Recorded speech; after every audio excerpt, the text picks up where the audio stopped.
Now, you also then need to find a place to publish, and this is where conferences are important. At conferences, you're going to receive criticism and suggestions for improvement. People are going to tell you what you can do better. Also, in addition, at the conference, you're going to network.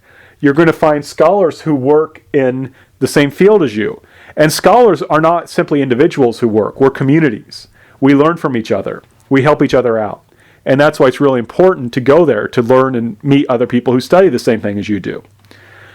Don't be shy at a conference. If you have to, go ahead and introduce yourself to people. If you're in the audience and someone gives a presentation you like, go talk to them after the presentations are over and introduce yourself. Don't be shy. I've made some great contacts by just going up and saying, hey, I really like your research.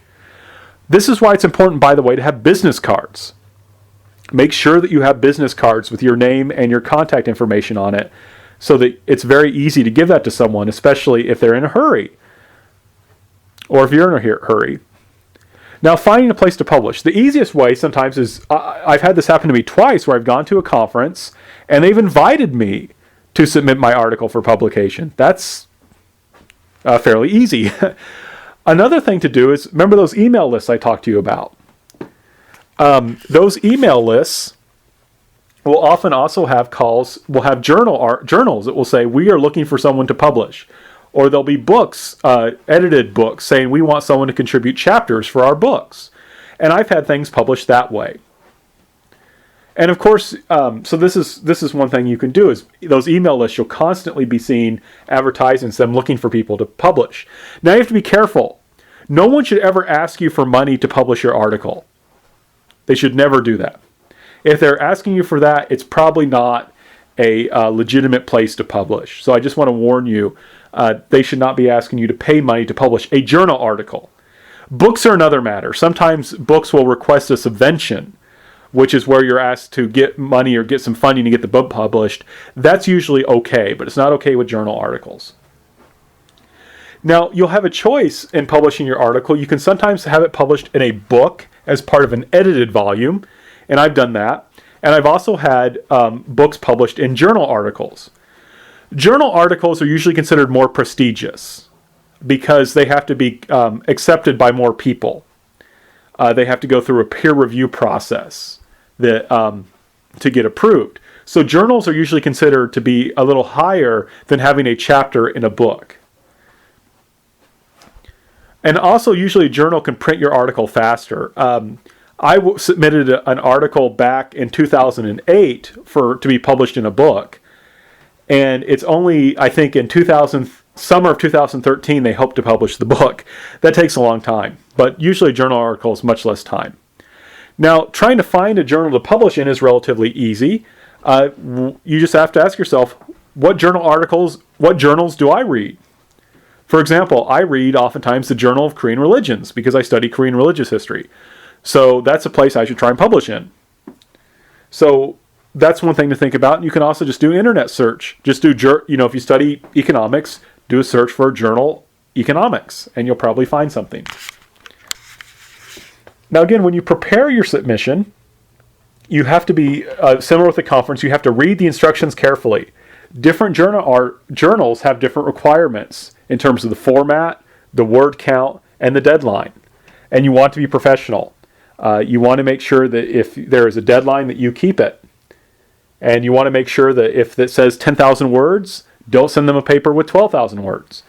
That they're not going to like that. That gives a bad impression. Be prepared to write, and rewrite. To write a good journal article is very difficult. It takes a lot of work. You'll be making many drafts. You'll have editors being looking over your article, asking you to do different things to fix it. So before you even submit it, make sure you check it and check it and check it again. And even once it's submitted, don't worry, they're going to ask you to do some revisions as well. It's also always good to have someone else check your paper. That's important as well. Always have someone do that because they'll see things you don't see. Of course, make sure you're saying something new.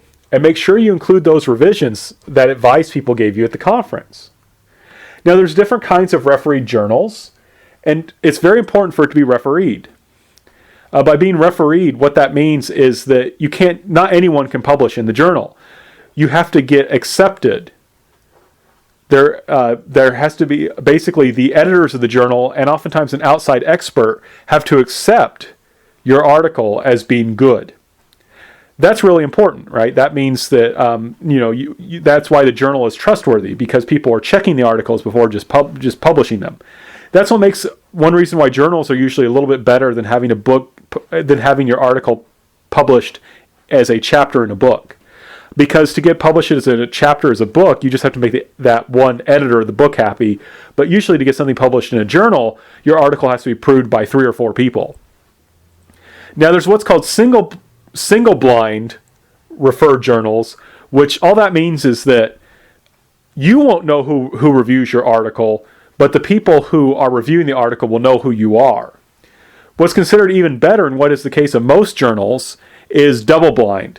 What it means is the person who is reviewing the article doesn't know the identity of the person who wrote the article, and the person who wrote the article doesn't know the identity of the person who is reviewing the article.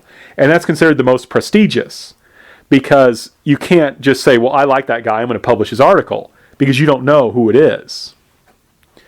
Now, there's different ways that they will respond to your article once you submit it. One is they'll just accept it. They'll just say, this article is great. We're accepting it as it is. That's very rare. It's more likely that it'll be accepted with revisions, and they'll just say, you need to change this, that, and so forth. We want you to look more into this area, and so forth. Make sure that if it's accepted with revisions, that you make sure to make the revisions that they ask for. So make sure you take them seriously. If they ask you to change something, make sure you change it. If you don't think you can change it because you think you're right, or because of other reasons that would make it so you can't change it, make sure to explain in a note when you send back your article, explain to them why it is you can't change those things. Sometimes you'll get something that says revise and resubmit. That's where they want you to make a lot of changes and then send it in later. So that just means more changes. Accepted with revisions means basically they're going to accept it. You just need to change a few minor things. Revise and resubmit means that there's some major issues that they want you to change. Rejected just means they're not going to accept it, and just try another with a different place. So if you're rejected, don't take it personally. Wait for a bit. Give yourself some time to cool off. Then revise your article and try again with a different journal. The last thing I want to say about that is don't take negative comments too hard. I've had some people, when I've submitted some articles, I've had some articles rejected. I've had some articles published. I've also had some articles rejected. And sometimes the people who are rejecting the articles can be quite rude, to put it bluntly, that they can be quite rude. And if someone's rude, just try to ignore it. It's just try not to think about it, and just calm down and take the negative comments and think, is this something I really need to change? If it is, you change it. If it's not, then don't. Stick to your guns. So, as our kind of by way of conclusion, I just want to talk a little bit about your scholarly network. Remember, as you participate in conferences and as you publish, you're going to get your name out there, and you're going to be learning about others. I just want to say, don't be shy. Be sure to introduce yourself. And if you're nervous, if you make sure you rely on people you trust. So, for example, I told you at the beginning, this older scholar really helped me. And recently I found myself in a similar situation where there was a younger scholar. She was going to her first AAS meeting. She didn't know anyone there. And she was really nervous. She was very shy. So I said, don't worry about it. Just come see me. So she and I met, and I took her to the Korean Studies party, which was at the conference. And I introduced her to several people there. And after that, she was just fine. That's all she needed, was just to have a couple introductions, and then she was doing really well. So make sure you have a good supply of business cards so that you can easily introduce yourself. And of course, through this network, you can easily have invitations to present or publish, or even to get money to do your research. Remember also to be careful with your personal conduct. You need to be professional. Make sure you keep deadlines and time limits, and say thank you to the people who help you. I've known people who have not been good colleagues, and usually those people don't do very well. because people won't trust them. They won't get invited to panels. They won't get invited to publish because they aren't respectful towards other people. And you want to make sure that once you do succeed, that you think of other people as well who are still starting out. So always be collegial. Be considerate of your colleagues. And make sure you always remember other people's interests. Someone may be helping you out. Be ready to help them out when you can. We just want to really be careful. Don't be selfish. Make sure that you're always thinking of other people and what you can do.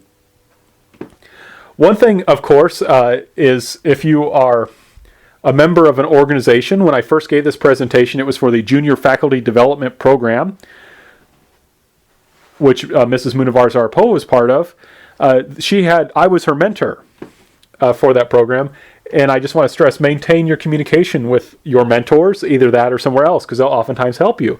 And I still ask my advisor for when I completed my PhD, I had an advisor. I still ask him for help.